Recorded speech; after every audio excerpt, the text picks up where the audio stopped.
మా ఇంట్లో రవ్వ లడ్డులు చేస్తున్నాము, చూద్దామే రండి ఫ్రెండ్స్, మీరంతా కూడా చూడండి. రవ్వ లడ్డులకి వేయించుకుంటున్నాం. అయితే రవ్వ అయితే బాగా ఎర్రగా చక్కగా వేగాలి. ఇదైతే నూనెలో నెయ్యిలో వేయించుకోవాలి. దీనిలో కొబ్బరి పొడి కూడా వేసింది చూడండి, సన్నగా తురిమి వేసాను. ఇప్పుడు ఎర్రగా వేగినప్పుడు చక్కెర పోసుకోవాలా. వేయించి కింద దించుకున్న తర్వాత గోరువెచ్చలుగా కాసుకొని పెట్టుకున్న నీళ్ళు పాలు పోసి కలుపుకోవాలి. అయితే నీళ్ళు కూడా కలుపుకోవచ్చు. నీళ్ళు కలుపుకుంటే ఏమవుతుందంటే లడ్డు గట్టిగా అవద్ది. అదే పాలతో కలుపుకున్నాం అనుకో చాలా మృదువుగా రుచిగా తినడానికి బాగా ఉంటుంది. అందుకని రవ్వ ఎప్పుడైనా కూడా ఎర్రగా వేయించుకోవాలి.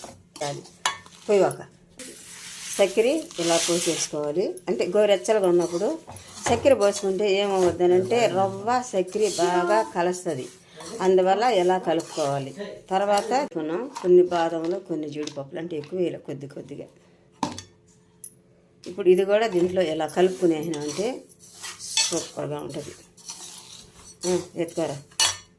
ఇలాగా వేయించుకున్న రవ్వలు కాచి చల్లార్చుకున్న పాలు, అంటే కొంచెం గోరెచ్చలుగా ఉన్నాయి, కొద్ది కొద్దిగా పోసి కలుపుకోవాలి. మనకు ఎంత మోతాదు కావాలో అంత, అంటే మనకు ఉండ చుట్టుకోవడానికి పర్ఫెక్ట్గా రావాలి.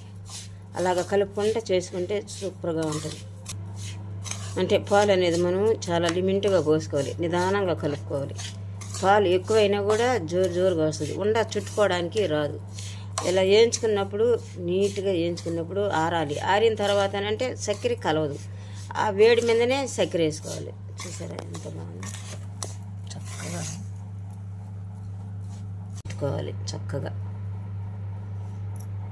ఇంకా రవ్వ లడ్డులు తయారైపోయినాయి ఫ్రెండ్స్. చూస్తానే తినాలనిపించే నా రవ్వ లడ్డులు కూడా మీ ఇంట్లో ప్రయత్నించి నాకు కామెంట్లు పెట్టండి.